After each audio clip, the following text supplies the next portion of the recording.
solution today.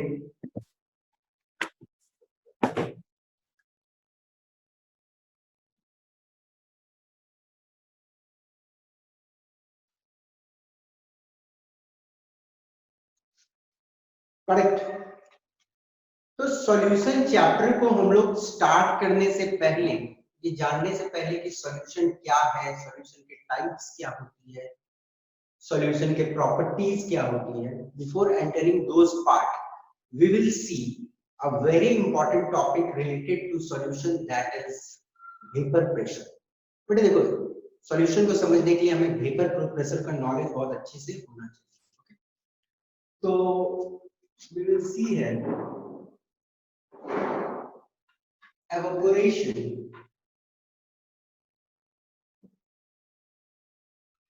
comma condensation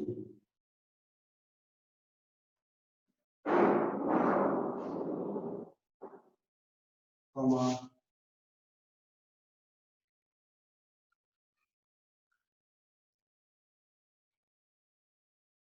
vapour pressure. ये topic को, ये जो वेपर प्रेशर है, खासकर हमको ये वेपर प्रेशर को हम लोगों को बहुत अच्छे से समझना, ठीक है। आप सभी को मालूम होगा दिस वन कि H2O यदि लिक्विड स्टेट में है, मानो वाटर लिक्विड स्टेट में पड़ा हुआ है और वो बनती है H2O गैसेस,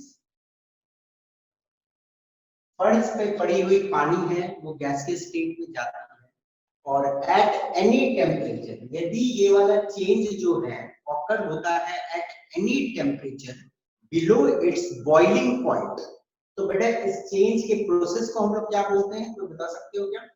इवेपोरेशन। एवोपरेशन बोलेंगे, बिलो इट्स बॉइलिंग पॉइंट बोलेंगे। This process will be known as evaporation.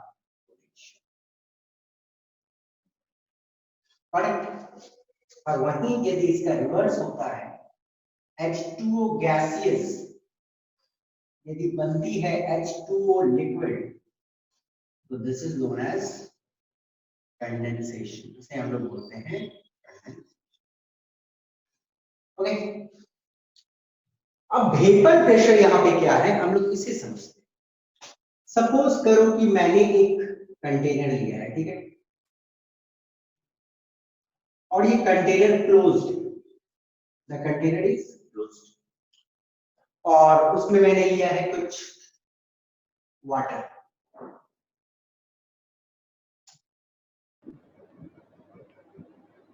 Okay,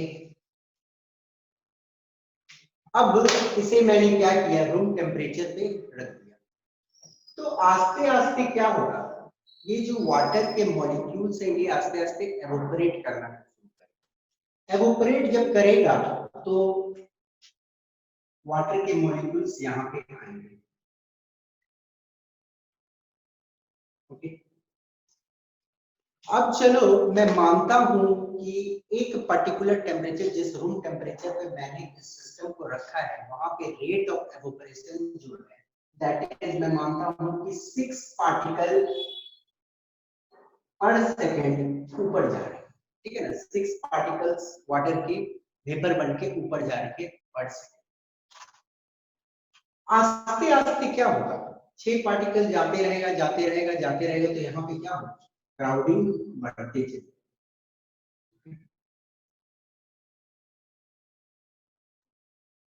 crowding बढ़ेगा, और जब क्राउडिंग बढ़ेगा तो क्या होगा, ऐसा हो सकता है कि कोई दो पार्टिकल इतना क्लोज आ जाए, कोई भी दो पार्टिकल इतना क्लोज आ गया कि उसके इंटरमॉलिक्यूलर फोर्स ऑफ अट्रैक्शन इतना हो जाए कि वो लिक्विड स्टेट में कन्वर्ट हो जाए, और वो फिर क्या होगा, नीचे गिर जाएगा। कोई दो पार्टिकल बहुत क्लोज आ गया और इतना इंटरमॉलिक्यूलर अट्रैक्शन हो गया कि वो गैसियस स्टेट से लिक्विड में, तो मानो क्या हुआ कि एक ऐसा जब कंडीशन आया, तो मानो कोई दो पार्टिकल जब कंबाइन किया तो वो दो पार्टिकल्स लिक्विड बनके नीचे, ठीक है।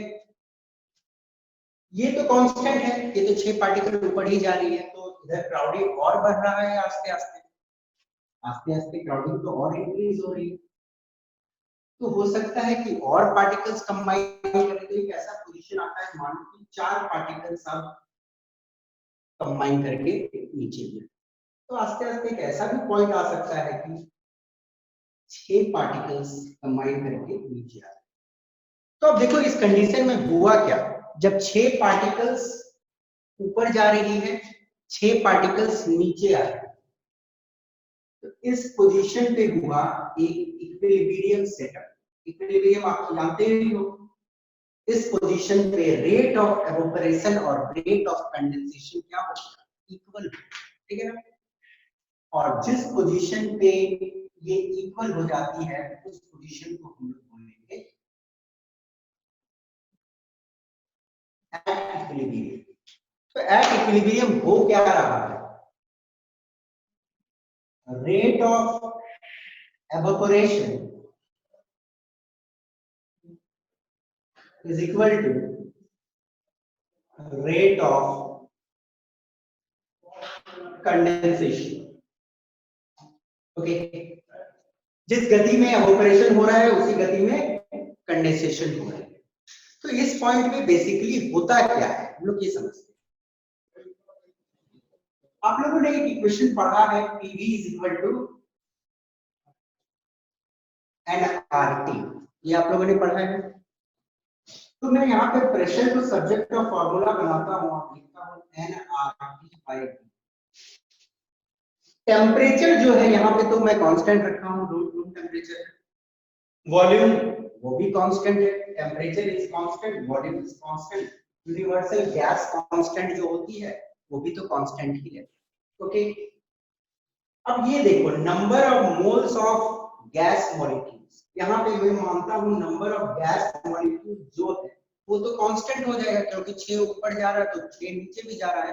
अब 10 दिन में बाद भी आओ या 100 दिन बाद भी आओ, ये प्रोसेस तो सेम रहेगा। Got it.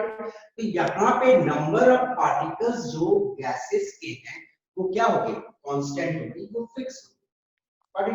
क्योंकि आर भी फिक्स है, टी भी फिक्स है, बी भी फिक्स है। Got it. तो ये भी ऑटोमेटिकली क्या हो जा रहा है, फिक्स हो जा रहा है इक्विलिब्रियम आने से। जब ये वाला फिक्स हो गया तो ये गैस जो यहाँ पे पड़ा हुआ है ये एक प्रेशर एक्सर्ट करेगा ये वाली लिक्विड सरफेस। ओके, ये वाले जो वेपर्स है वो एक प्रेशर एक्सर्ट करेगा लिक्विड के सरफेस के ऊपर, that pressure is known as vapour pressure. Okay, vapour pressure को बेसिकली कैसे डिफाइन करेंगे,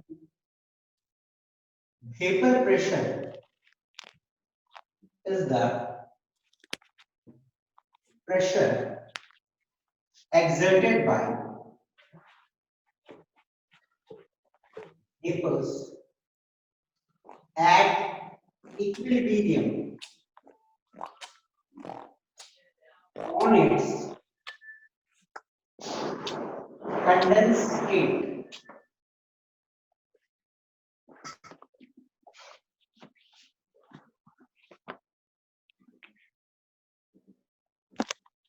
at fixed temperature in a closed system. Okay, अब इसको समझने का प्रोसेस करना अच्छे से।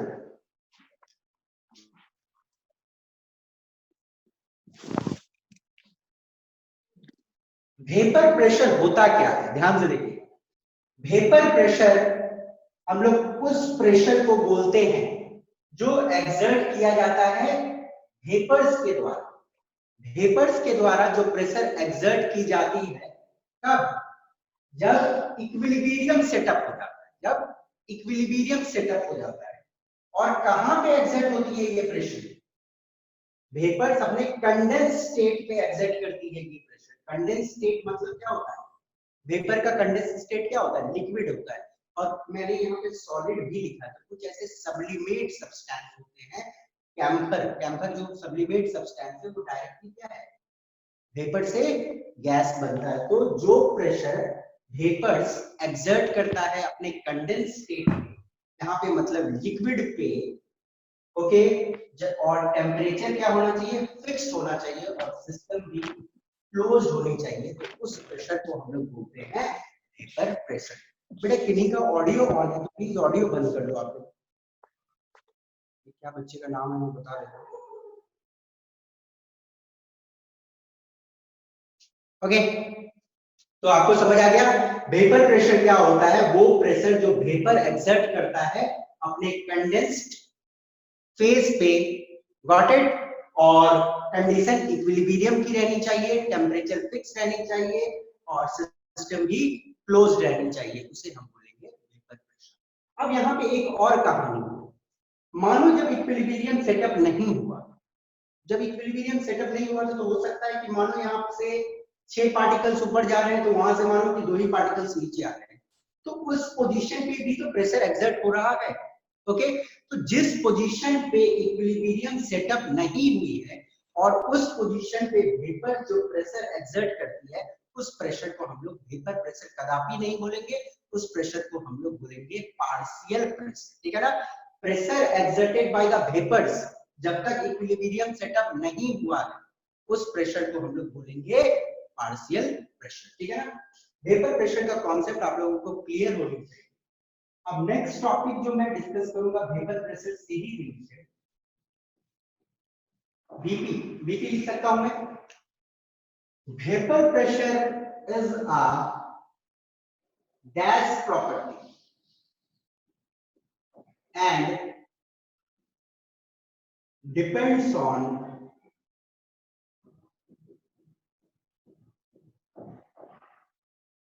चलो, अब मुझे एक बात आप लोगों में से बताओगे कि वेपर प्रेशर कैसा प्रॉपर्टी होता है? एक एक्सटेंसिव प्रॉपर्टी होगा कि एक इंटेंसिव प्रॉपर्टी? कोई भी ऐसा होगा? इंटेंसिव प्रॉपर्टी होगा। वेरी गुड, वेपर प्रेशर एक इंटेंसिव प्रॉपर्टी। अब इंटेंसिव प्रॉपर्टी क्यों? बेटा आपने पढ़ा है केमिकल इक्विलिब्रियम में कि इक्विलिब्रियम जो होती है, जो भी प्रॉपर्टी इक्विलिब्रियम प्रॉपर्टी होती है, that does not depends on amount of substance. Okay, कोई भी equilibrium property amount of substance या अमाउंट ऑफ मैटर पे डिपेंड नहीं करती है। तो वेपर प्रेशर भी एक इक्विलिब्रियम प्रॉपर्टी है, so it will also not depend upon amount of matter. तो ये एक intensive property, got it? And depends only on temperature. ये सिर्फ किस पे डिपेंड करेगा? टेम्परेचर पे डिपेंड। आप चाहे एक चम्मच पानी लो, चाहे आप एक बाल्टी पानी लो, चाहे आप एक ग्लास पानी लो, वेपर प्रेशर हर केस में एक पर्टिकुलर टेम्परेचर पे फिक्स्ड है। समझ गए? तो normally vapour pressure of water का यदि मैं जिक्र करूं, vapour pressure of water is कितना होगा बता सकते हो कोई? Vapour pressure of water, anybody? It's 28.3 torr at 25 degree Celsius.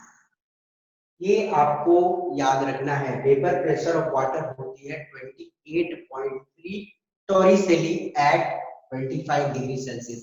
यदि 25 डिग्री सेल्सियस टेम्परेचर है तो वाटर की जो वेपर प्रेशर होगी वो 28.3 टॉरिसेली। Okay, 25 degree Celsius. तो ये कॉन्सेप्ट आपको दिमाग में रखनी है और इस कॉन्सेप्ट के बेस एक न्यूमेरिकल हम लोग अभी बनाएंगे, पर उससे पहले यदि कोई आपको आइडिया की प्रॉब्लम है यहाँ पे तो आप मुझसे पूछ सकते हैं। एनी प्रॉब्लम, यहाँ पे कोई भी दिक्कत है तो आप मुझसे पूछ सकते हैं। ओके, कोई भी बेटा, किसी को कोई दिक्कत? नो? चलो आगे बढ़ते हैं।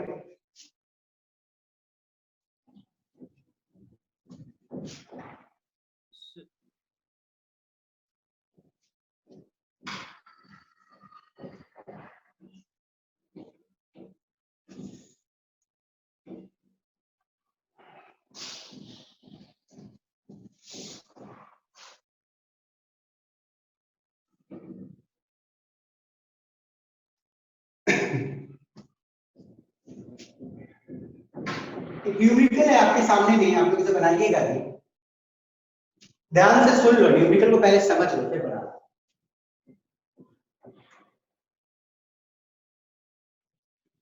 एक कंटेनर है, ठीक है, एक कंटेनर है और ये कंटेनर है क्लोज्ड। और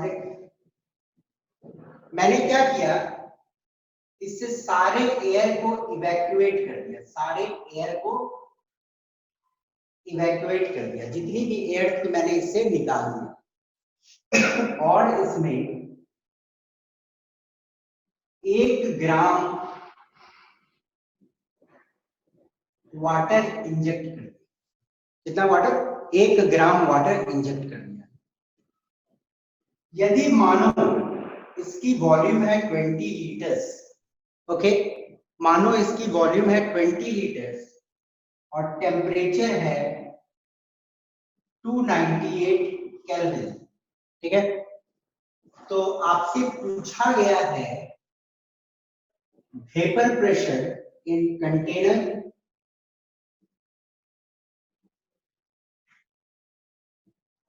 amount in gram of water as liquid, okay. कोई बना सकते हैं इस क्वेश्चन को? चलिए ट्राई कीजिए।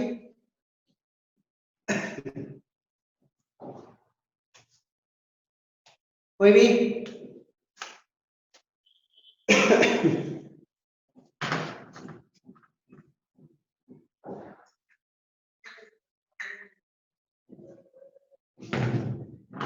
ओके,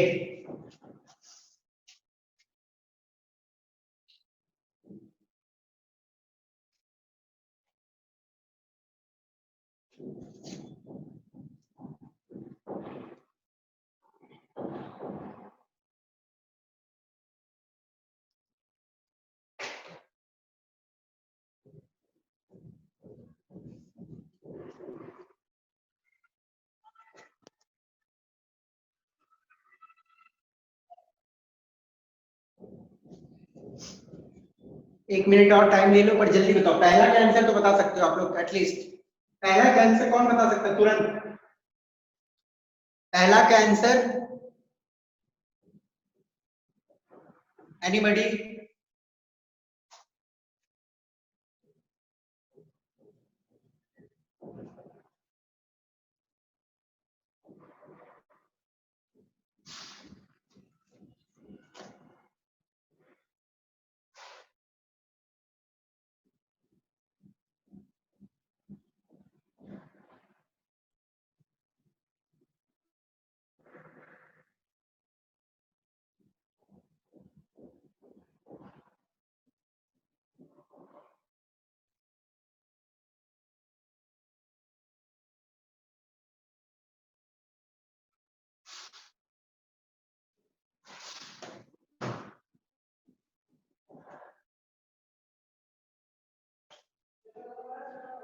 नहीं बना? ओके चलो, इनफ। और टाइम चाहते हो? कोई किसी को एक्स्ट्रा टाइम चाहिए क्या? नो। चलो बेटा आगे मूव करते हैं। देखो ध्यान से, आप लोग जितना ट्राई कर लिए इनफ। देखो क्या है, यहाँ पे दिया हुआ है 1 ग्राम वाटर, ठीक है ना। टेम्परेचर कितनी दी गई है?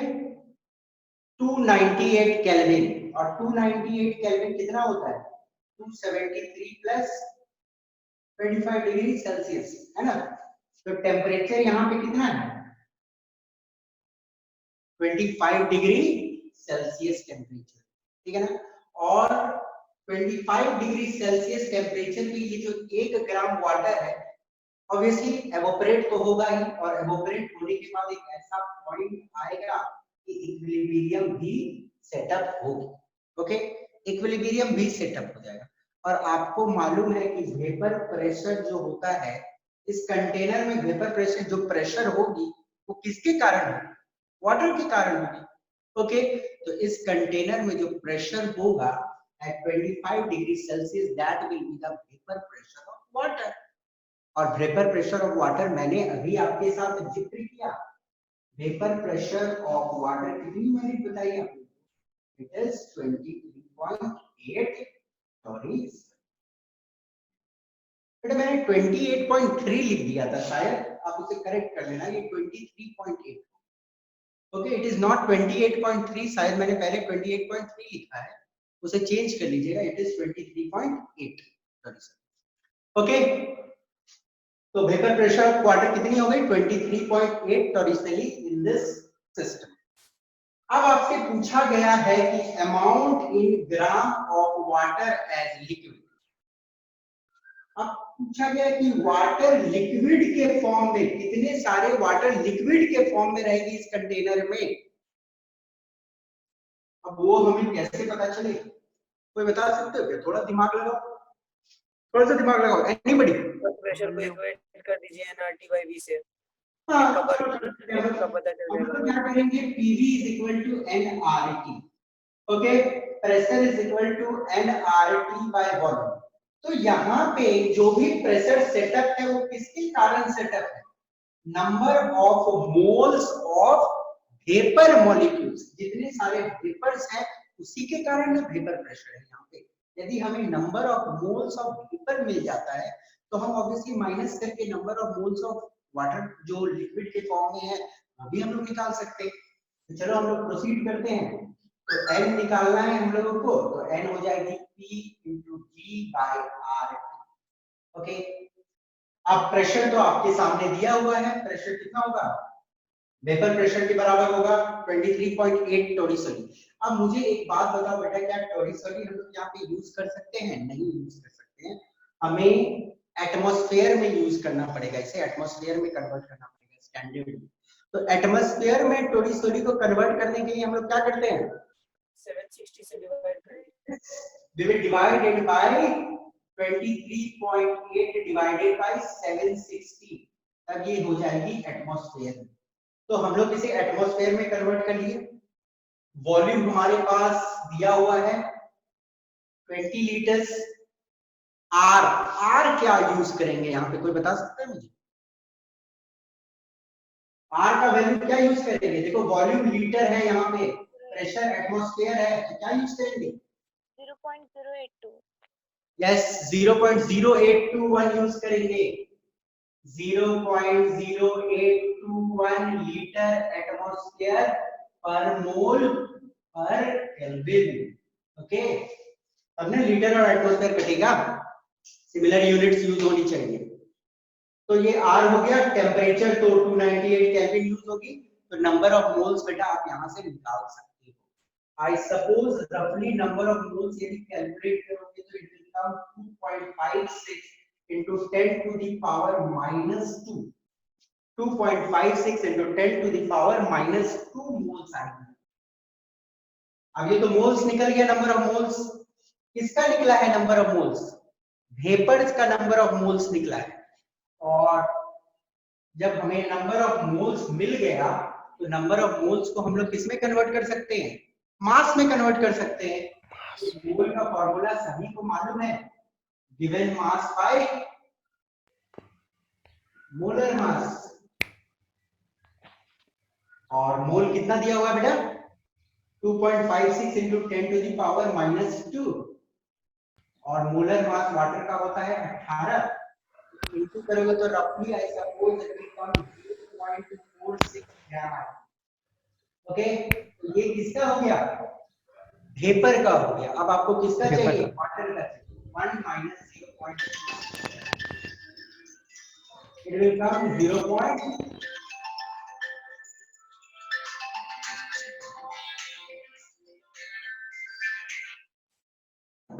ये कितनी आएगी? 0.52 ग्राम। ओके, आइडिया क्लियर है? एक बार फिर से मैं एक्सप्लेन कर देता हूं। वेपर प्रेशर में कोई दिक्कत नहीं होनी चाहिए। रफली मैंने गलती से 28.3 लिख दिया था पहले, इट्स 23.8 टेरोटोरिसली। इसको हम लोगों ने एटमॉस्फेयर में कन्वर्ट कर दिया, फिर उसके बाद हम लोगों ने नंबर ऑफ मोल्स वेपर का निकाल लिया, और फिर वेपर का कन्वर्ट करके हम लोगों ने किसमें निकाल लिया? वाटर का निकाल लिया। ओके, किसी को कोई दिक्कत है इस सब में तो पूछ लो मुझसे।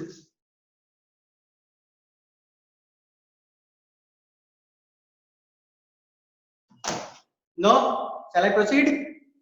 Yes, sir. Okay.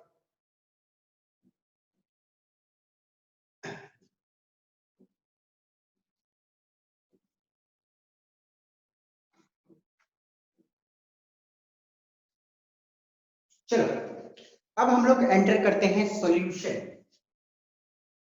सॉल्यूशन के मेजर टॉपिक में अब हम लोग एंटर करते हैं। तो सॉल्यूशन बेसिकली क्या होता है?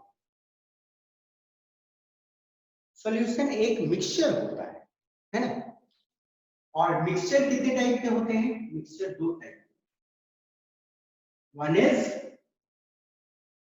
Homogeneous and another is heterogeneous. जरा दिमाग लगाओ, आराम से सोचो। अब मुझे आप लोगों में से कोई बता सकता है कि सॉल्यूशन किस टाइप की मिक्सचर हो? किस टाइप का मिक्सचर है सॉल्यूशन? होमोजेनियस। यस, सॉल्यूशन एक होमोजेनियस मिक्सचर होती है, ठीक है ना? जिसमें क्या होता है? यूनिफॉर्म कॉम्पोजिशन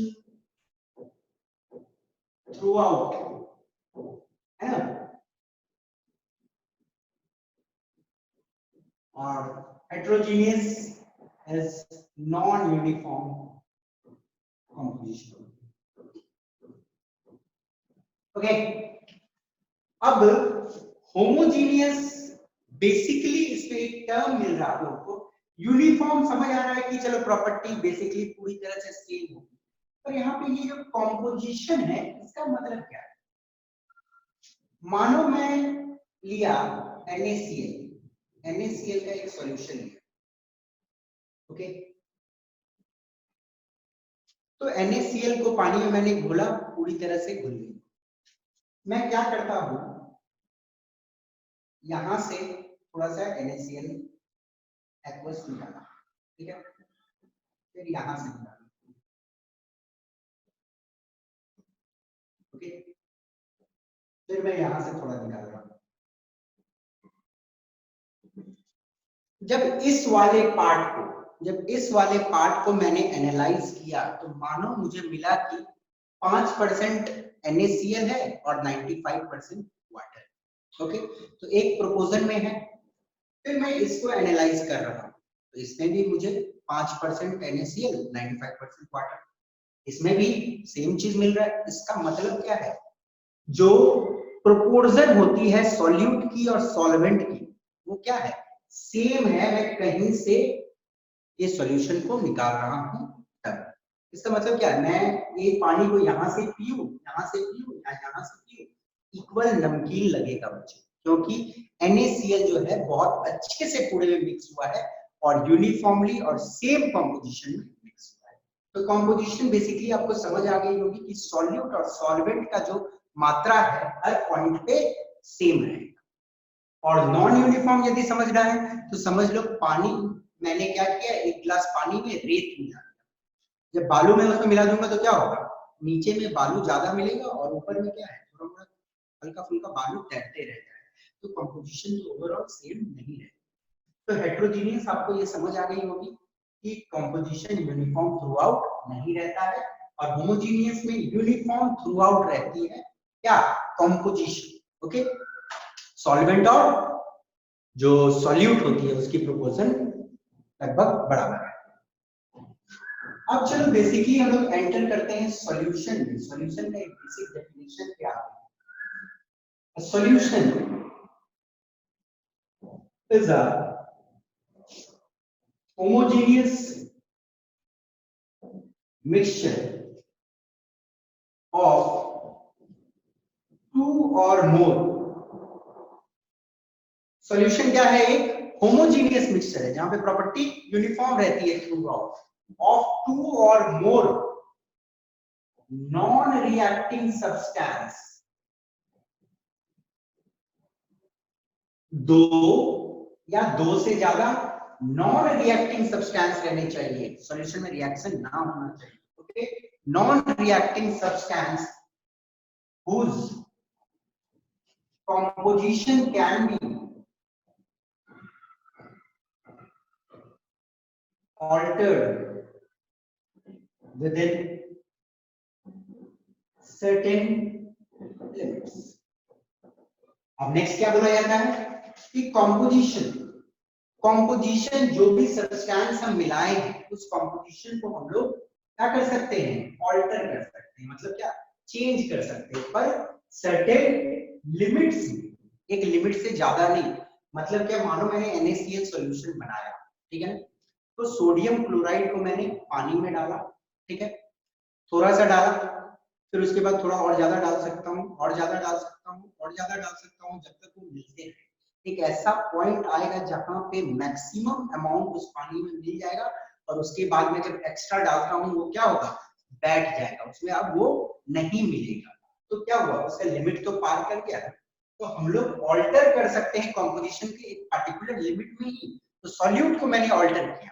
अब सॉल्वेंट नमक पानी है, तो मैं उसको क्या और पानी नहीं मिला सकता हूँ, और ज्यादा पानी डाल सकता हूँ।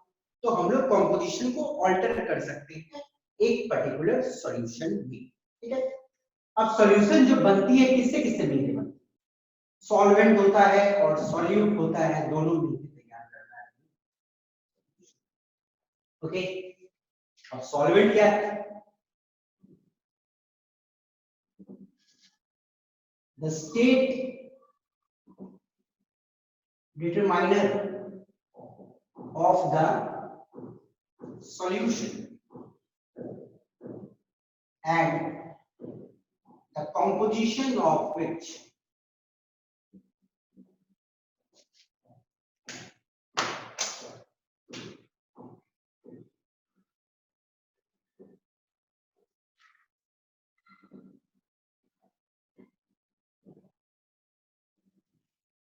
देखो, सॉल्वेंट एक ऐसा पार्ट होता है सॉल्यूशन का जो स्टेट डिटरमाइन करेगा एक सॉल्यूशन का। सॉल्यूशन किस स्टेट में एग्जिस्ट करेगी, that will be decided by solvent. नमक और पानी मिलाया, पानी कौन से स्टेट में था, लिक्विड स्टेट में था, तो पानी डिटरमाइन कर रहा है कि ये जो ओवरऑल सॉल्यूशन है किस स्टेट में रहेगा। NaCl एक्वस सॉल्यूशन किस स्टेट में रहती है, लिक्विड स्टेट में रहती है। और दूसरा बात क्या, and the composition of which is maximum, और उसकी कंपोजिशन क्या होती है, ज्यादा होती है। जैसे नमक है और पानी है, नमक और पानी में कंपोजिशन किसका ज्यादा रहेगा, जब मैं सॉल्यूशन बनाऊंगा नमक पानी का, ऑब्वियसली पानी का कंपोजिशन ज्यादा रहता है, मैक्सिमम। Got it. तो स्टेट कौन डिटरमाइन करेगा, important thing, solvent will determine the state of a solution, ठीक है ना, और उसकी कंपोजिशन मैक्सिमम रहेगी सॉल्यूशन, ओके। एक और चीज होता है सॉल्यूट, मैं यहीं पे लिख दे रहा हूं,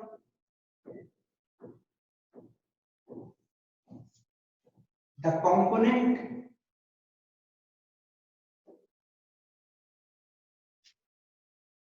other than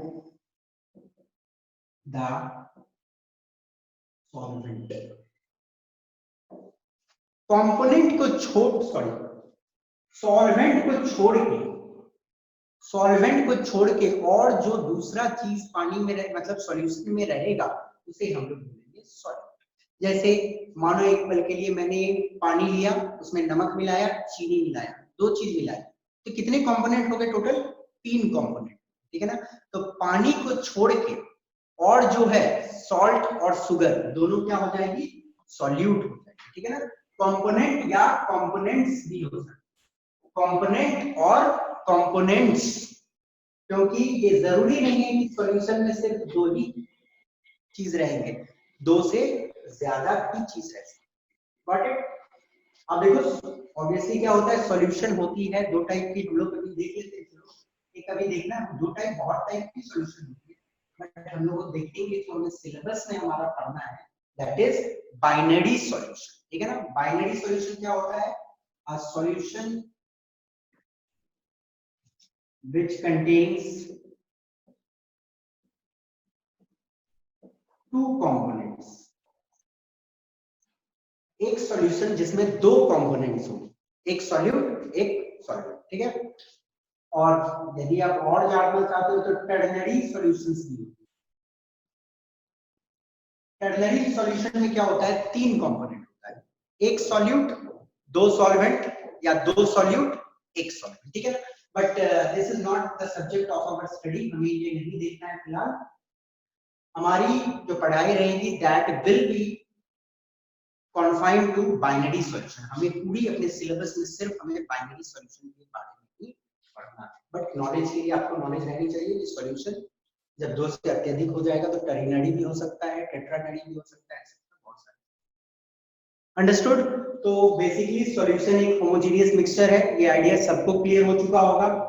उसमें नॉन रिएक्टिंग सब्सटेंसेस रहनी चाहिए, सॉल्वेंट क्या होता है, सॉल्यूट क्या होता है, ये बेसिकली आपको पहले से ही मालूम होगा, फिर भी आइडिया शुड बी क्लियर। चलो आगे बढ़ते हैं।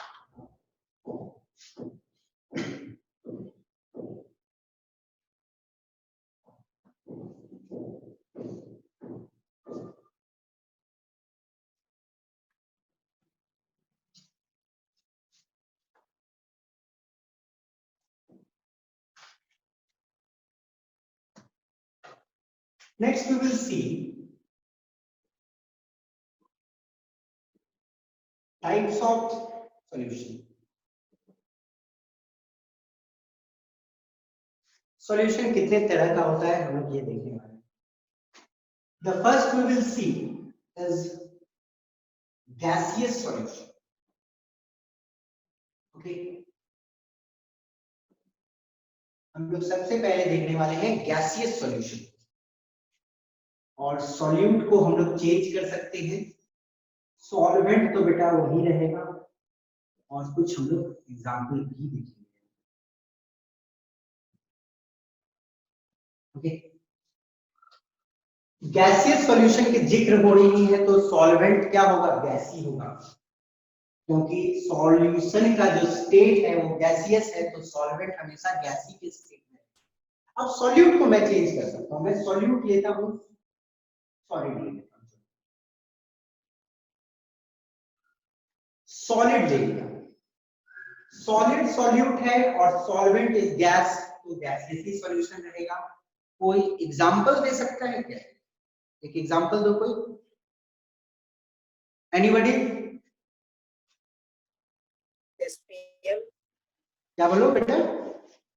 सर, मतलब जो एटमॉस्फेयर में सस्पेंडेड पार्टिकुलेट मैटर्स है। यस, स्मोक हम बोल सकते हैं, स्मोक, स्मोक बोला जा सकता है। और कुछ, कोई भी सब्लिमेट सब्सटेंस, कोई भी सब्लिमेट सब्सटेंस क्या होता है, जब गैसियस स्टेट में जाता है तो कहां मिल जाएगा, एयर में मिल सकता है, तो we can say camphor, camphor in nitrogen gas. बेटा खासकर जो मैं एग्जांपल्स दे रहा हूं, they are totally covered from your NCERT book, और आपको मिनिमम जितना मैं लिखूंगा यहाँ पे वो तो आपको दिमाग में फिक्स है। Okay, they can be asked to you any day.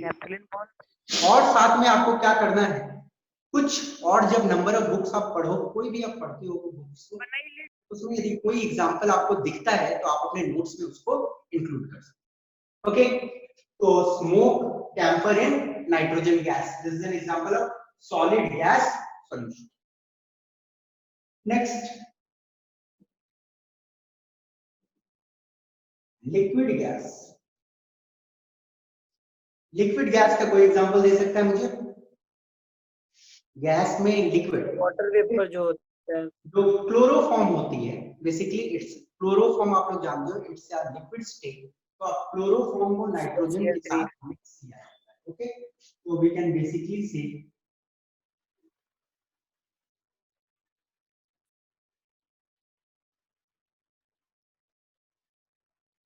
mixed with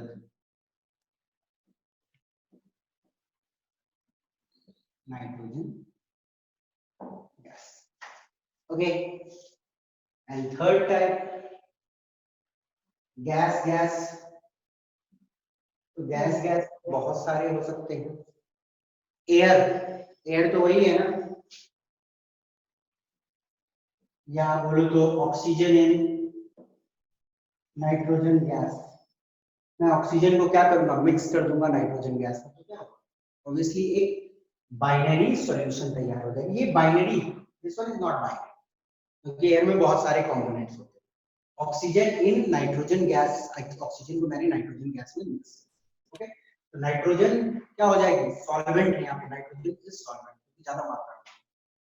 okay, तो आई सपोज गैसियस सॉल्यूशंस के टाइप आपको क्लियर होंगे, एग्जांपल को प्लीज दिमाग में रखिए। Okay, and next we will move on to liquid one. तो लिक्विड वन को बताने के लिए थोड़ा ज्यादा स्पेस चाहिए, तो मैं इसको रब करता हूं। ओके,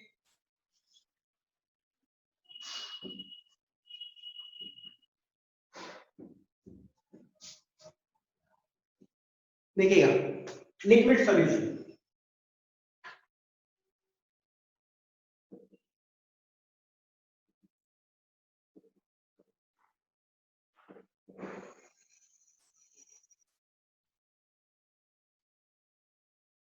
लिक्विड सॉल्यूशन में सॉल्यूट क्या होगा, सॉल्वेंट तो हमेशा लिक्विड ही रहनी है, और एग्जांपल को भी हमें देखना। ओके, सॉल्यूट मैं मानता हूं पहले गैस और लिक्विड, तो आई सपोज इसका एग्जांपल मुझे देने की जरूरत नहीं है, क्योंकि आप लोगों को लाइफ में मालूम भी होगा कि जो पानी के अंदर में लाइफ है, एक्वेटिक लाइफ होती है, जो नदी के अंदर में जीवन है, समुद्र के अंदर में जीवन है, कहां से है, वहां पे पानी में क्या मिला हुआ है, ऑक्सीजन है, ऑक्सीजन मिला हुआ है, ठीक है ना। तो oxygen dissolved in water, oxygen जो पानी में मिला हुआ है, it is an example of what, gas in liquid. Okay, gas dissolved in liquid, liquid liquid. अब देखो लिक्विड लिक्विड मैं डिस्कस करूंगा, उससे पहले मैं एक छोटा सा और टॉपिक लिक्विड लिक्विड से डिस्कस कर लेना चाहता हूं आपके साथ। लिक्विड लिक्विड सॉल्यूशन जो होती है वो बेसिकली 3 टाइप के खुद में होते हैं। Okay, if I will talk to you, एक होती है कंप्लीटली मिसिबल, कंप्लीटली मिसिबल मतलब पूरी तरह से अपने आप में मिल गया, मतलब 2 कंपोनेंट को मिलाया मैंने और दोनों आपस में बहुत अच्छे से मिल गया। तो कंप्लीटली मिसिबल कोई चीज है, एक अच्छा सॉल्यूशन तैयार होता है, कोई भी चीज किसी में मिलता है अच्छे से। आपने अपने जूनियर क्लासेस में एक चीज पढ़ा है, स्टैंडर्ड 11th में पढ़ के आ रहे हो कि light dissolves light.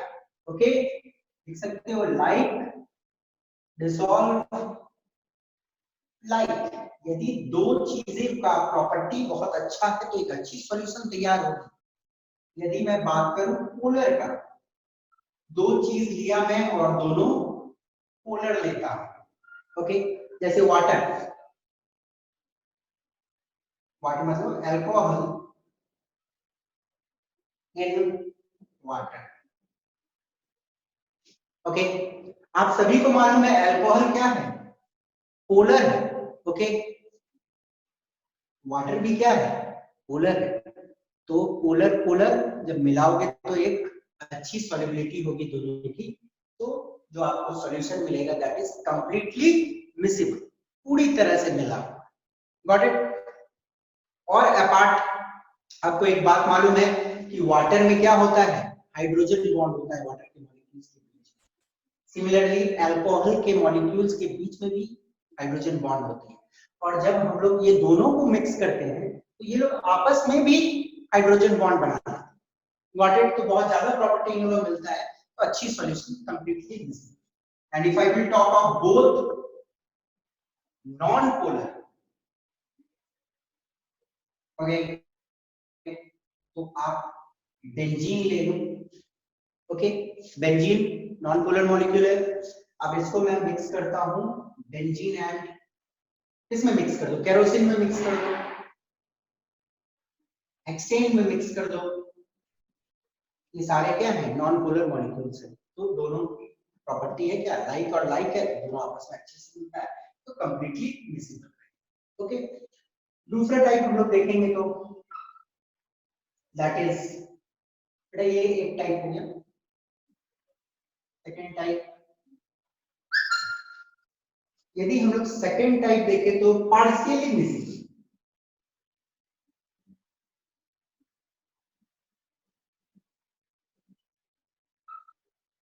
Partially miscible मतलब क्या है, अच्छे से नहीं मिल रहा। पार्शियली मतलब क्या, लाइक डिसॉल्व लाइक नियम तो है, मतलब लाइक क्या है, थोड़ा मोड़ा प्रॉपर्टी मिलता जुलता है।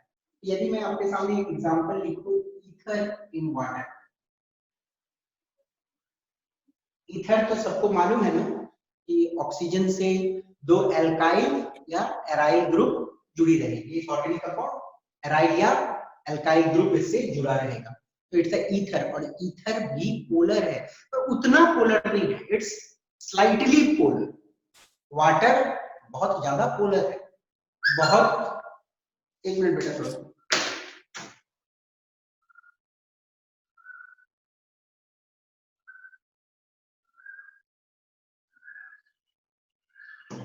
ओके, वाटर बहुत ज्यादा पोलर है और ईथर हल्का सा पोलर, तो थोड़ा मोड़ा प्रॉपर्टी तो मैच हो रहा है। जब हल्का फुल्का प्रॉपर्टी मैच हो रहा तो हल्का फुल्का miscible. Okay, so they are partially.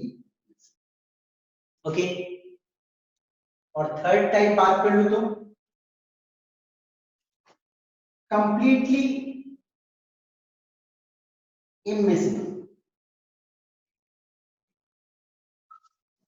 एकदम नहीं मिलता है ना के बराबर, तो क्या होगा, लाइक तो होना ही नहीं चाहिए, अनलाइक अनलाइक। ओके, तो क्या हो सकता है, आप यहाँ पे ले लो, एक पोलर को उठा लो और एक नॉन पोलर को उठा लो।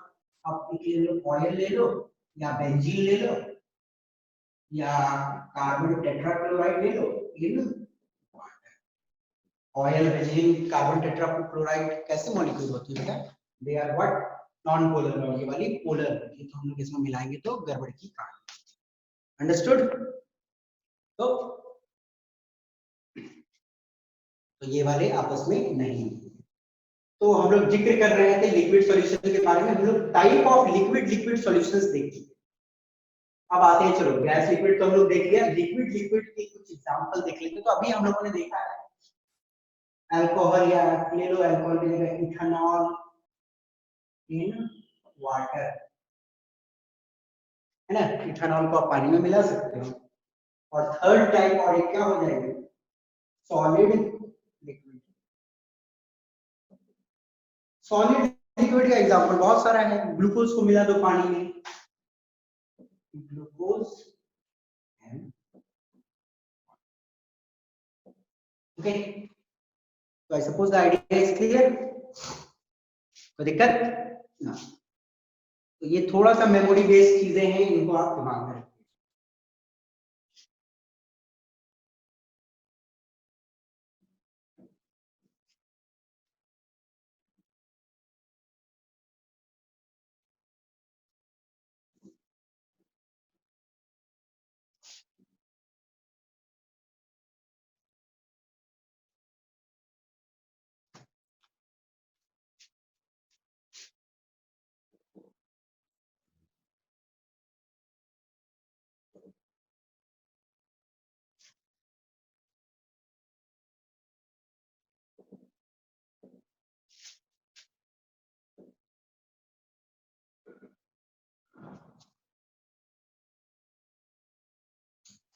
सॉल्यूशंस के कंसंट्रेशन को हम लोग एक्सप्रेस करेंगे, ठीक है ना, सॉल्यूशंस के कंसंट्रेशन को हमें एक्सप्रेस करना है।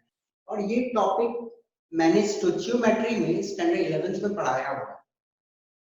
और ऑब्वियस सी बात है कि इसकी इंपॉर्टेंस इस चैप्टर में बहुत ज्यादा, आपको कंसंट्रेशन के सारे टर्म्स बिल्कुल क्लियर रहने चाहिए यदि सॉल्यूशन चैप्टर में अच्छी मार्क्स स्कोर करना। तो वो जो हम लोगों ने 11th में पढ़ा है इन डिटेल्स हम लोग यहाँ पे देखेंगे, ताकि हमारे क्वेश्चंस में हमें कोई दिक्कत ना हो। तो कंसंट्रेशन का जो हम लोगों ने पहला टर्म देखा था, that is mass percentage. Okay, mass percentage basically क्या होता है, it is the mass of a solute in grams dissolved in 100 gram of the solution. Okay, आप क्या किए हो, कुछ पर्टिकुलर अमाउंट ऑफ सॉल्यूट लिए हो और उसको आपने एक सॉल्वेंट में मिलाया और टोटल जो सॉल्वेंट है सॉल्यूशन तैयार हुई, दैट इज 100 ग्राम्स। इसको हम लोग एक्सप्रेस करते हैं शॉर्ट में, we will write it as W by D, ठीक है ना। और इसकी फॉर्मूला जो होती है W by W की, मास of solute divided by mass of solution. Okay, अब ये भी आपको ग्राम में लेना है और ये भी ग्राम में लेना है और इनटू 100। करेक्ट। यदि एक एग्जांपल लिखूं आपके सामने में, 10% WW NaOH सॉल्यूशन। ओके, तो इसका मतलब आप क्या समझोगे? 10 ग्राम NaOH is present in 100 gram solution. Okay, एक चीज तो आप ये समझ सकते हो, 10 ग्राम NaOH कितने में प्रेजेंट है? 100 ग्राम सॉल्यूशन में। क्या 10 ग्राम NaOH is present in 90 gram water? हम लोगों ने 10 ग्राम NaOH लिया, उसको हम लोगों ने क्या किया? 90 ग्राम पानी में डिसॉल्व किया। ओके बेटा, ये तो हम लोग एक चीज यहां से समझ सकते हैं। अब इनका यूज कहां कहां होता है, तो क्या बेसिक आइडिया है इसकी क्लियर होनी चाहिए। Commonly used for industrial chemical application.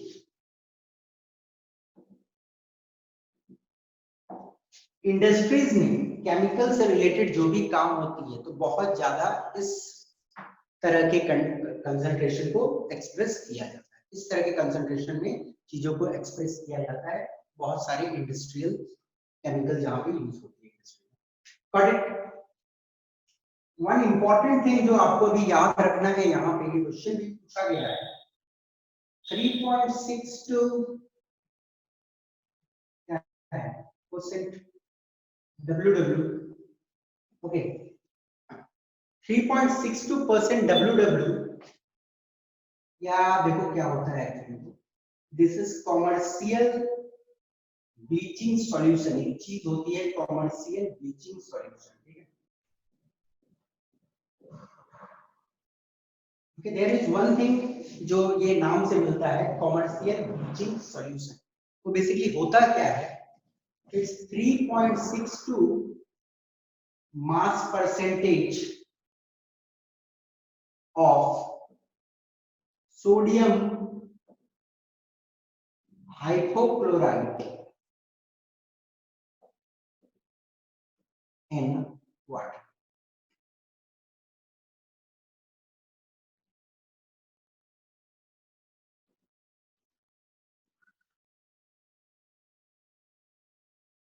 Okay, ये जो कॉमर्शियल ब्लीचिंग सॉल्यूशन है वहां पे हम लोग यूज करते हैं सोडियम हाइपोक्लोराइट जो है 3.62 मास परसेंटेज वाला यूज करते हैं। ओके, इसका कॉमन यूज होता है ब्लीचिंग में और एज अ डिसइंफेक्टेंट भी।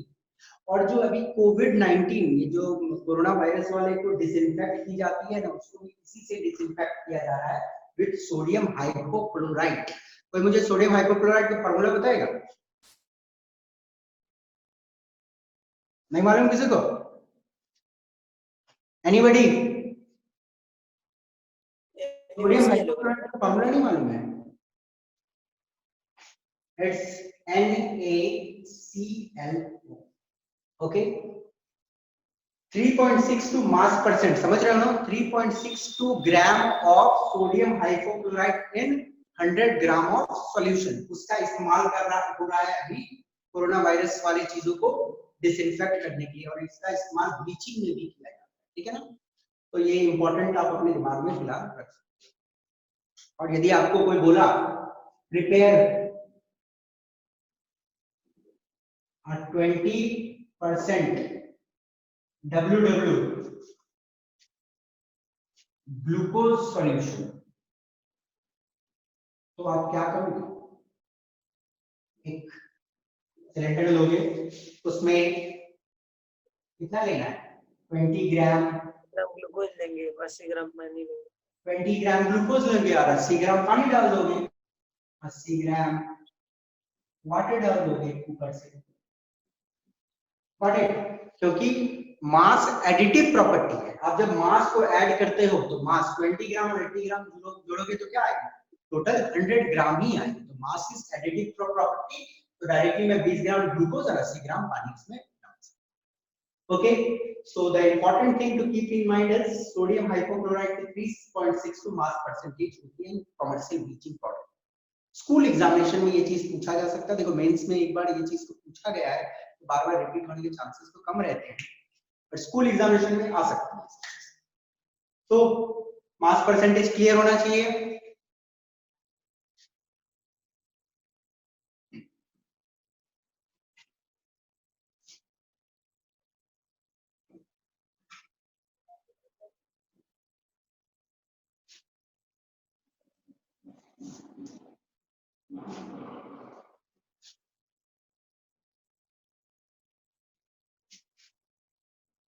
Next, we will move to volume percentage.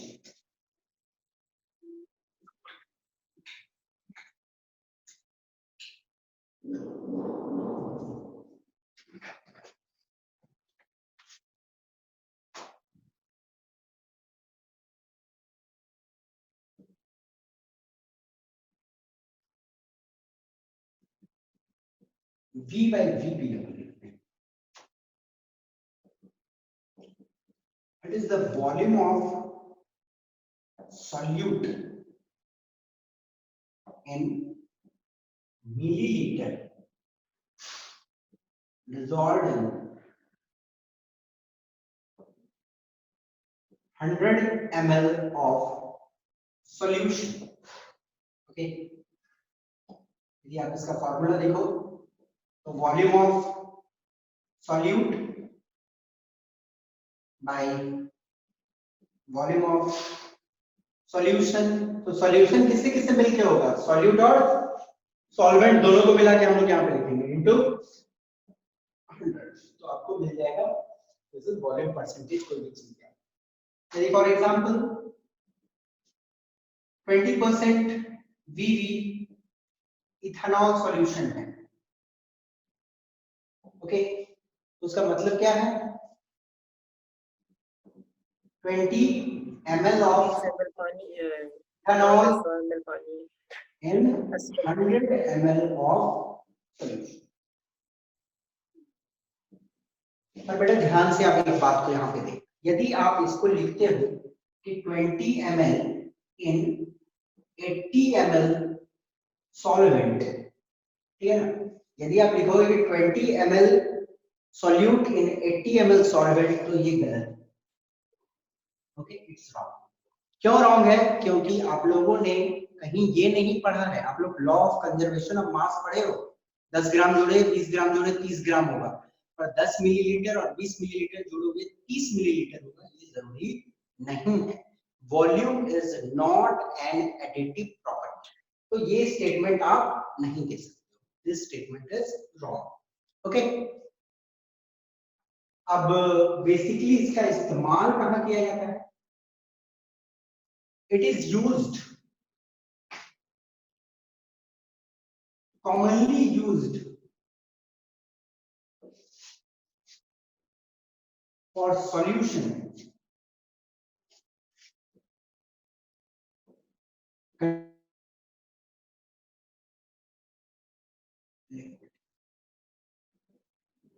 Jin solutions को प्रिपेयर किया जाता है with the help of liquids, तो वहां पे हम लोग V by V को इस्तेमाल करते हैं, ठीक है ना।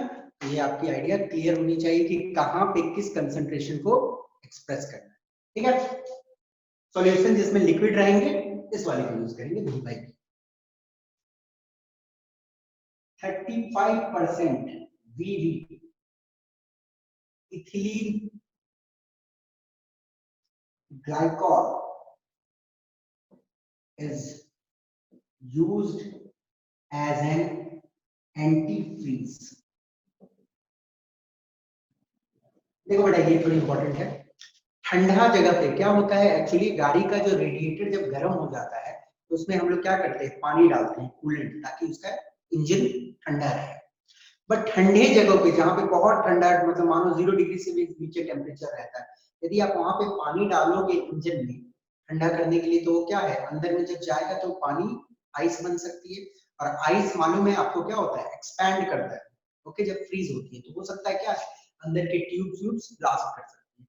तो हम लोग वाटर तो ठंडे जगह पे यूज नहीं कर सकते, तो हम लोग क्या करते हैं, एक सॉल्यूशन बनाते हैं इथिलीन ग्लाइकॉल का, that is 35% volume by volume, जिसका इस्तेमाल होता है एज अ कूलेंट, और वहां पे वाटर के फ्रीजिंग पॉइंट को मतलब 17.6 डिग्री सेल्सियस पर उतार देता है, मतलब -17.6 हो जाती है 0 डिग्री, इतना वाटर का फ्रीजिंग पॉइंट कम हो जाता है।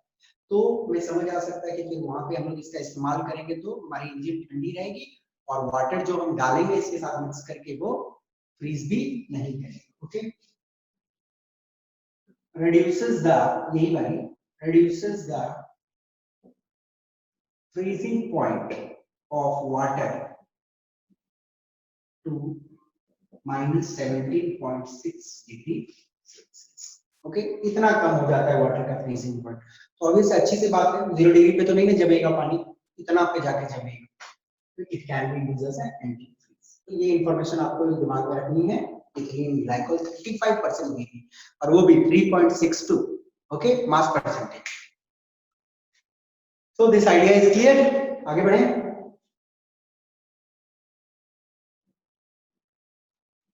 कहाँ इस्तेमाल होता है ये सब दिमाग में रखना।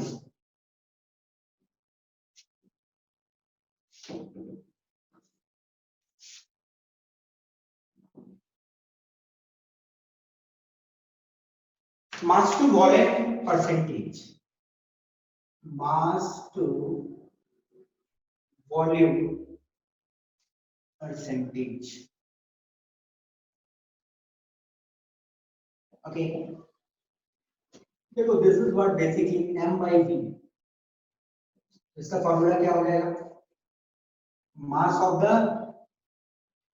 सॉल्यूट इसमें होना चाहिए ग्राम्स में, सॉल्यूट की मास होनी चाहिए ग्राम्स में, divided by volume of solution, okay, litre into 100, और डिफाइन यही करोगे, it is the mass of solute in gram dissolved in 100 ml of solution, okay. और इसका बेसिकली यूज कहां किया जाता है बेटा, used in medical and pharmaceutical,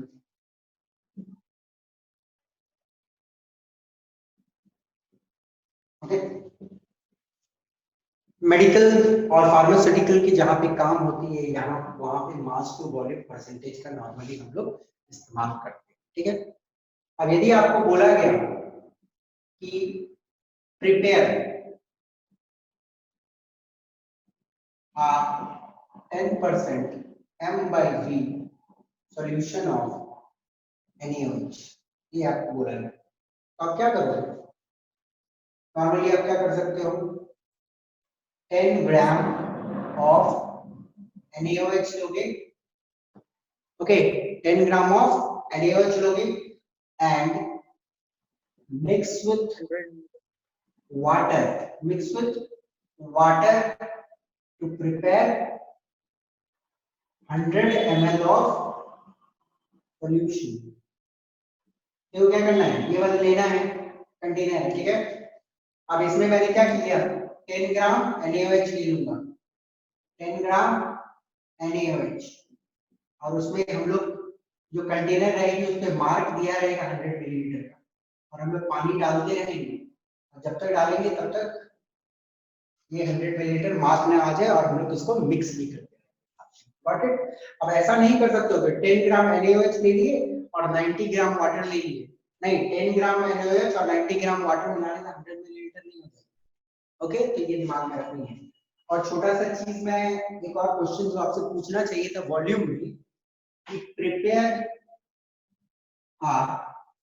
20% BV ethanol solution. तो यदि आपको इथेनॉल सॉल्यूशन बनाना है 20% का, तो बेटा ऐसे नहीं कर सकते हो कि आप ले लोगे 20 मिलीलीटर इथेनॉल और फिर उसमें मिक्स कर दोगे 80 ml वाटर। नहीं, ये वाला गलत हो जाएगा, ऐसे नहीं बनेगा ये चीज।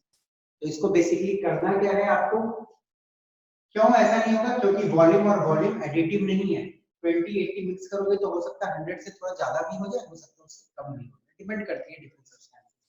तो आपको क्या करना है, एक सिलेंडर लेना है जो 100 मिलीलीटर वाला होगा, ठीक है ना। सबसे पहले उसमें करना है 20 मिलीलीटर आपको क्या लेना है, इथेनॉल ले लेना है। फिर उसके बाद आपको पानी मिलाना है, वाटर, और साथ में मिक्स करते रहना है और तब तक मिलाना है जब तक ये मार्क 100 ml तक ना पहुंच जाए। बन गई 20% BV इथेनॉल सॉल्यूशन। तो इसका मतलब आप पूछोगे सर पानी कितना डाले, 80 डाले? नहीं, ये जरूरी नहीं है कि 80 डाले, कितना डाले मुझे मालूम। So this thing should be clear in your mind. Concentration जो बेसिक तीन है, मास परसेंटेज, वॉल्यूम परसेंटेज और मास टू वॉल्यूम, दिमाग में क्लियर रहनी चाहिए। 100 ml, देखो बच्चे मिस्टेक करते हैं, ये 100 ml ऑफ सॉल्यूशन में प्रिपेयर किया जाता है। Understood? 100 ml of solution.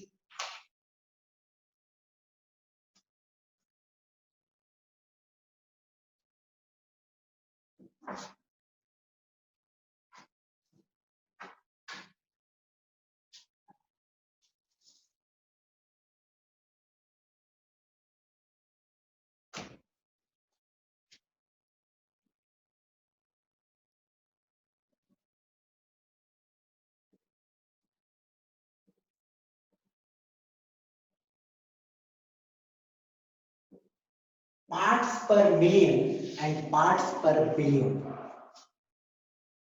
It is used when traces of solute, और इंपॉर्टेंट है इसकी यूज कहाँ की जाती है, क्वेश्चन पूछी जा सकती है कि मेडिकल एंड फार्मेसी में आप कौन सा कंसंट्रेशन यूज करोगे, M/V, V/V, M/M, ओके, दिमाग में रखना है।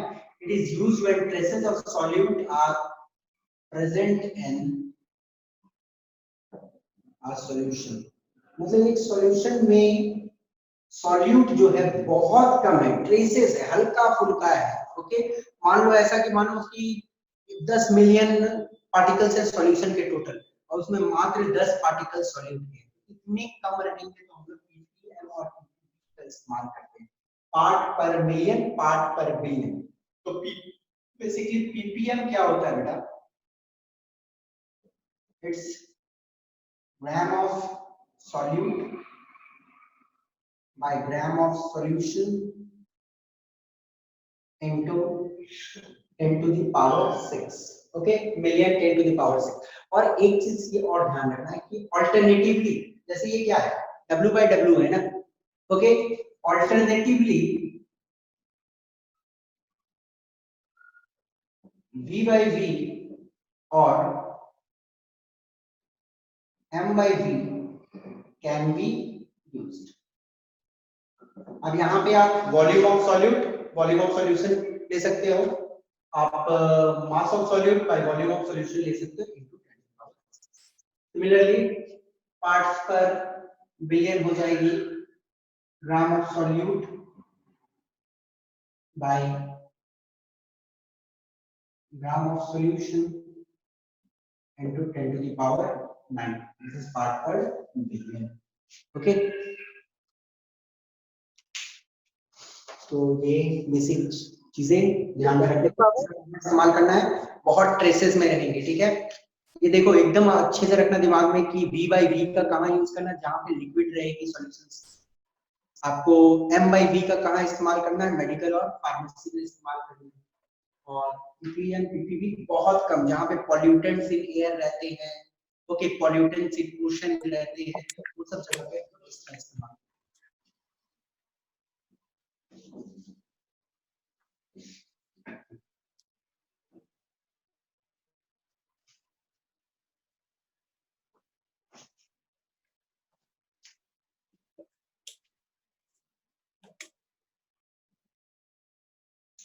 Mole fraction.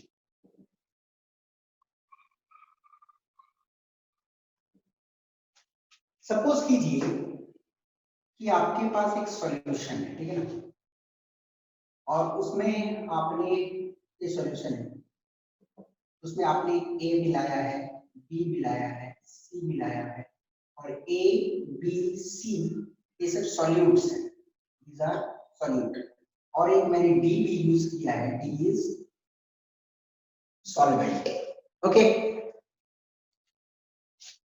अब हम लोग क्या करेंगे, सपोज करो कि मानो कि ए है 20%, सपोज कर रहे हैं ए 20% है, बी 20% है, सी 10% है, तो डी कितना होगा, 50% होगा।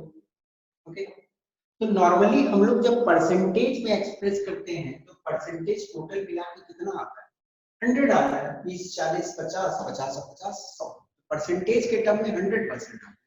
वहीं यदि हम इन सब के फ्रैक्शंस को एक्सप्रेस करते हैं, ओके, इन सब के फ्रैक्शंस को यदि एक्सप्रेस करें या बोलो तो मोल फ्रैक्शंस को एक्सप्रेस करें, तो it will come xA plus xB plus xC plus xD is equal to 1।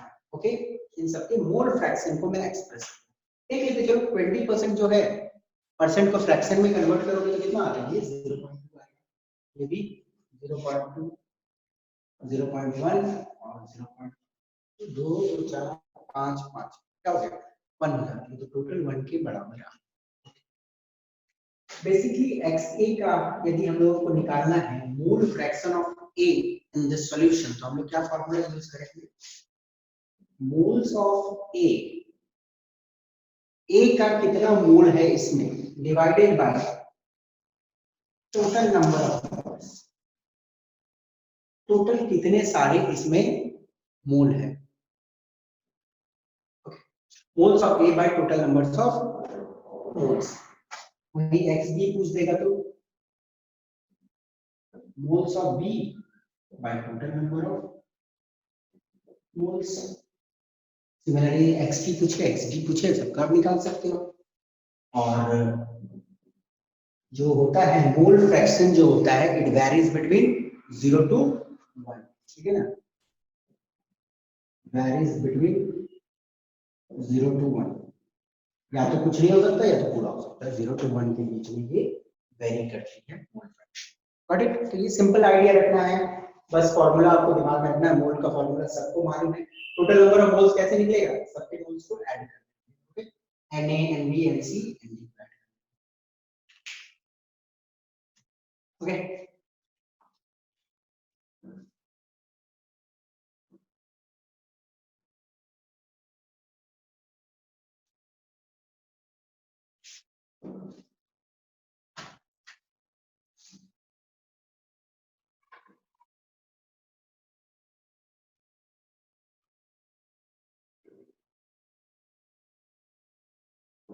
Molarity, okay,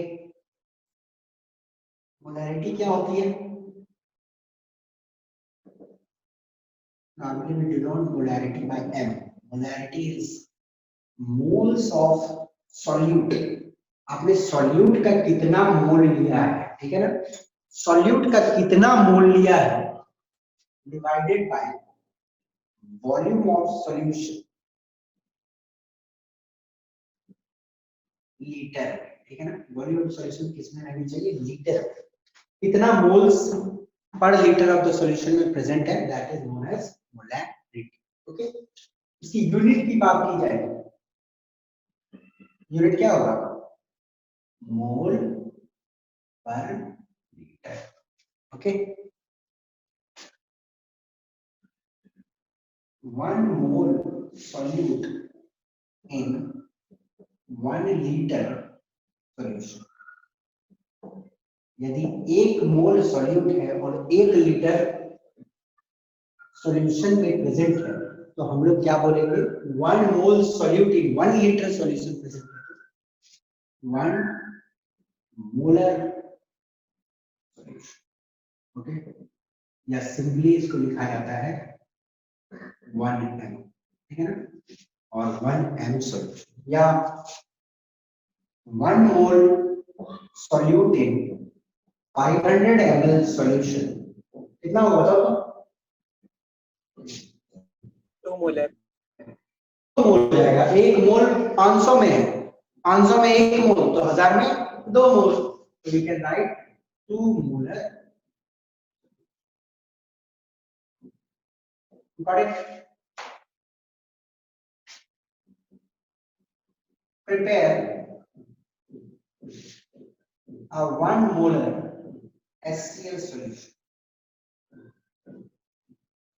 तो मुझे बताओ तो 1 मोलर HCl सॉल्यूशन बनाना है आपको, तो कैसे बनाओ? कोई बना सकता है? बोलो। यस सर, 1 मोल HCl लेंगे, 1 लीटर कितना पानी ग्राम? लेंगे। कितना पानी लोगे? 1 लीटर पानी लेंगे। 1 लीटर पानी लोगे? बहुत अच्छा काम कर रहे हो। अच्छा हाँ, जब तक 1 लीटर हो नहीं जाएगा तब तक भरेंगे पहले हाँ, पहले यही 1 मोल HCl लेंगे। आप लोग को कोई दवाई बनाने दे देगा तो बेटा गड़बड़ मत कर देना यार इतना, और आपको मालूम है ये सारी चीज। जब मालूम रहता तब गलती करोगे तो गलत बात है।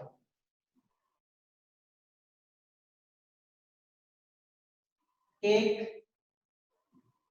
1 मोल ऑफ HCl कितना लेंगे बेटा? देखो इसमें बहुत सिंपल चीजें हैं। 1 प्लस 35.5 36.5 ग्राम हम लोग लेंगे। 1 मोल ऑफ HCl मतलब 36.5 gram and dissolve in water to obtain 100 ml solution। ठीक है ना? 1 मोल HCl कितना होता है? 36.5 ग्राम होता है। 100 ml या 1 litre solution? Sorry 1 litre solution. ठीक है ना? आपको करना क्या है, सबसे पहले 36.5 ग्राम HCl आपने ले लिया और जो मेजरिंग सिलेंडर होती है 1000 मिलीलीटर वाले उसमें डाल देना है और पानी को डालना है, और पानी को डालना है, मिक्स करते रहना, तब तक मिक्स करते रहना है जब तक 1000 का मार्क ना आ जाए। ये ध्यान देना है, छोटी छोटी चीजें हैं जो आपको दिमाग में and dissolve in water to obtain 1 litre solution. पानी मिलाते रहने हैं जब तक 1000 मिलीलीटर वाला मार्क ना आ जाए। हमको 1 लीटर सॉल्यूशन बनाना है, 1 लीटर पानी सॉल्वेंट नहीं डालना है।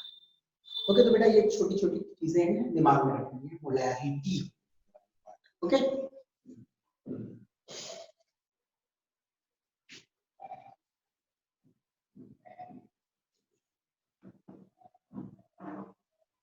Volume of solution litre, volume of solution litre. Molarity में हम लोग moles of solute divided by volume of solution, solution. ठीक है, और another comes molality, molality, molality और मोलैरिटी सुनने में दोनों भाई बहन लगता है, पर दोनों में कोई रिश्ता नहीं है, दोनों के कॉन्सेप्ट में बहुत डिफरेंस है। मोलैलिटी क्या होती है? Moles of solute. क्या होगा? मोल्स ऑफ सॉल्यूट इन क्या, किसी को मालूम है? Given mass of solvent। Yes, mass of solvent किस यूनिट में? केजी में।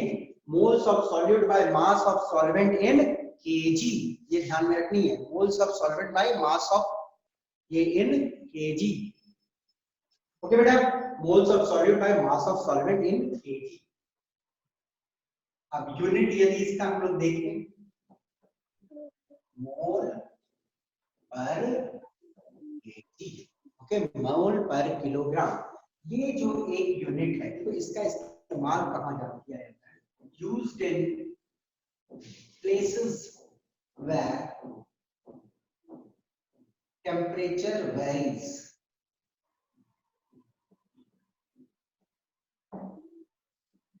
It is temperature independent.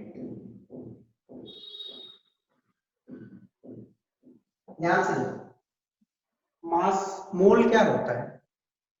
Mass by molar mass. तो मास को तो कोई मतलब नहीं होता टेम्परेचर से, ये भी मास ऑफ सॉल्वेंट है, इसको भी कोई टेम्परेचर से मतलब नहीं है। तो हम जब इनको एक्सप्रेस करेंगे मास बाय मास, तो उसमें तो कोई चेंज होने वाली नहीं है, क्योंकि मास एक क्वांटिटी अनचेंजेबल क्वांटिटी है। तो जहां पे टेम्परेचर बार बार बदलते रहता है, पोल्स में जहां पे टेम्परेचर बहुत ठंडी रहती है, अचानक थोड़ा सा टेम्परेचर बढ़ जाएगा घट जाएगा, उस जगह हम लोग यूज करते हैं मोलैरिटी का, क्योंकि मोलैरिटी लो या नॉर्मेलिटी लो दोनों में वॉल्यूम आ जाती है, वॉल्यूम इज टेम्परेचर डिपेंडेंट, ठीक है ना। इसका इस्तेमाल होता है अक्सर जहां पे टेम्परेचर बहुत ज्यादा बदलता है, क्योंकि this concentration is independent of temperature. Okay,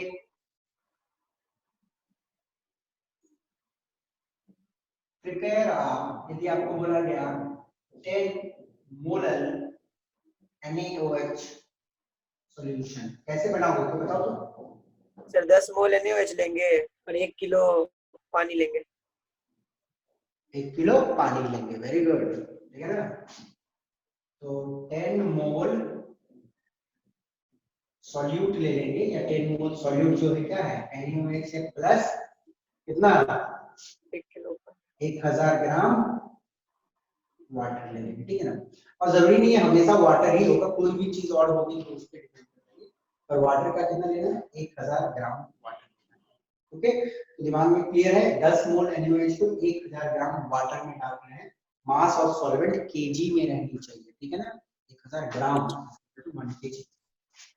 and another is normality.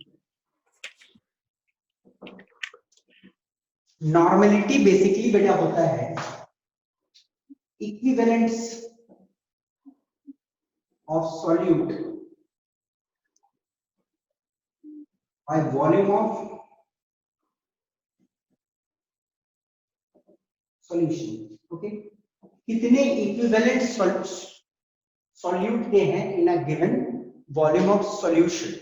अब इक्विवेलेंस क्या होता है ये आपको मालूम होगा, इसमें n फैक्टर आती है, और n फैक्टर वाली चीजों को आप प्लीज 11th वाले स्टोचियोमेट्री के नोट से पढ़ लेना, क्योंकि यहाँ पे इतना मैं इन डेप्थ में फिर एक्सप्लेन करूंगी एन फैक्टर क्या होता है तो फिर आधे घंटा एक्स्ट्रा टाइम निकलेगा, तो we don't have enough time कि मैं आपको एन फैक्टर अभी समझाऊं, क्योंकि इन डेप्थ लेवल में ये सारी चीज समझाया हुआ है, ठीक है ना। तो आपसे रिक्वेस्ट है कल के क्लास में जब आप आओ सारे कंसंट्रेशन यूनिट को अच्छे से पढ़ के आना है, देख के आना है, जितना मैंने डिस्कस किया सबको देख लेना है, और न्यूमेरिकल जो सिंपल वाले हैं उनको बना के लाना है, ताकि जब हम न्यूमेरिकल को टच करें तब आपको दिक्कत ना हो, ठीक है ना।